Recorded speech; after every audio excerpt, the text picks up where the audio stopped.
In this video, I'm going to go through 4 different tips to help you make telehealth therapy work well for you. So there's a lot of great things about telehealth therapy. It works with all kinds of different busy schedules and lifestyles. You don't have to deal with driving through traffic to get to a physical location.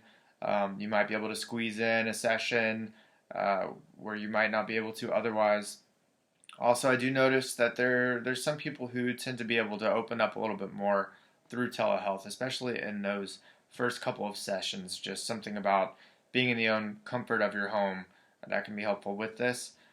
It's definitely not a fit for everybody, though. There's some people that will definitely prefer to go to in person, and that's completely fine. It's a preference thing.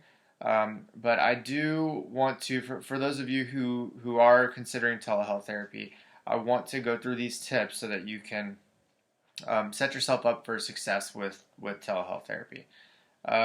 So to begin this, I want you to imagine how it would normally be if you're going to be going to a traditional in-person therapy session. So you'd be probably driving in your car. You know that you're going to therapy, so you're already starting to think about the week that you just had, starting to think about how you're currently feeling and what's going on for you, starting to think about what you're going to want to talk about in therapy. Then you get to the office, you walk into the room, and this is the same room that you've had several sessions in before, and so all those emotions you felt in there, all the realizations or thoughts or understandings that have come through those sessions are all associated with that space. So you walk into that space and you know, okay, this is a space to reflect and be open about what's going on for me and try to achieve some growth here. What pretty much all of these tips are designed to do is to help you create that your own kind of space in your own home that will give you those same benefits. So tip number 1, just very easy and practical, is do what you can to make sure your technology is working before you get on to the session. So if this is difficult for you, it's not. If technology is difficult for you, a lot of times that first session is just dealing with the technology, at least for the first 5-10 minutes, just to make sure everything's working fine.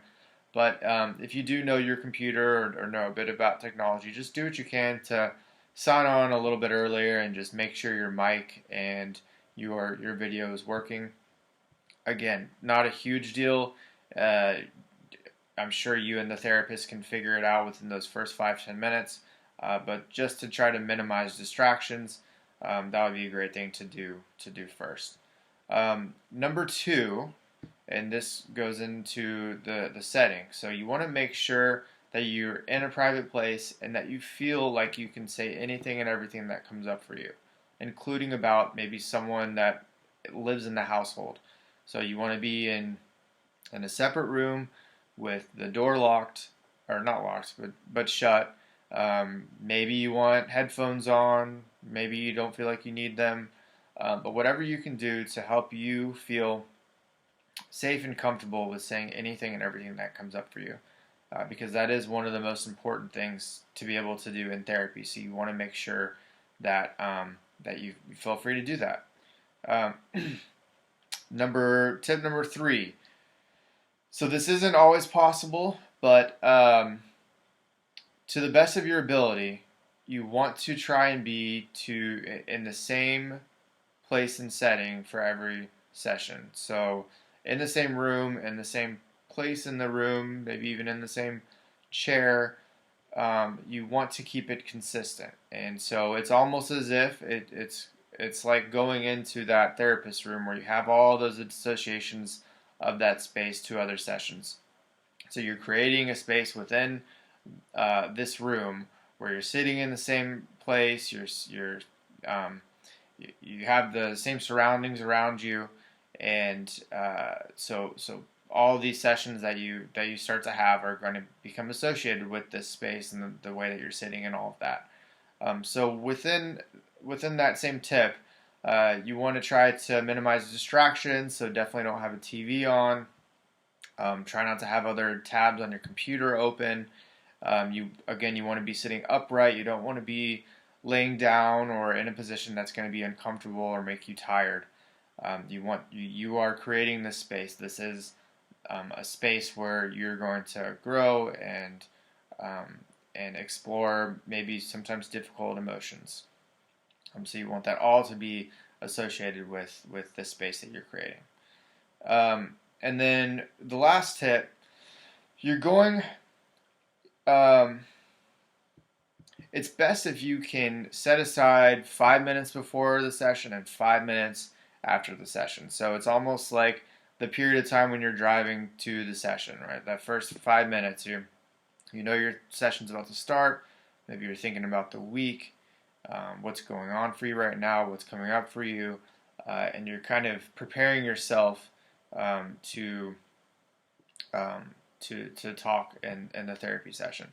And then the last 5 minutes is almost like driving home. So normally you'd have your session, and then you'd be driving home, probably alone, and you'd be thinking about what you talked about, and you'd be thinking about what came up for you. You'd be thinking about maybe some of the realizations you've had and how you might integrate that into real life.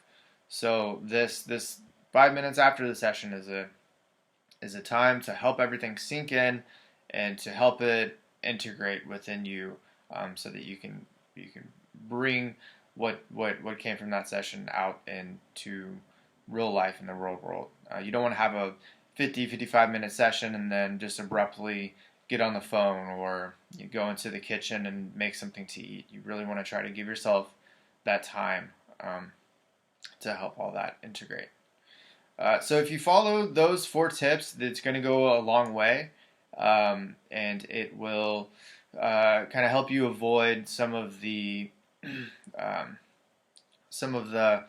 problems that can come about with telehealth therapy just because you are in a separate place. And so follow those 4 tips, and you can help make your telehealth experience be a great success.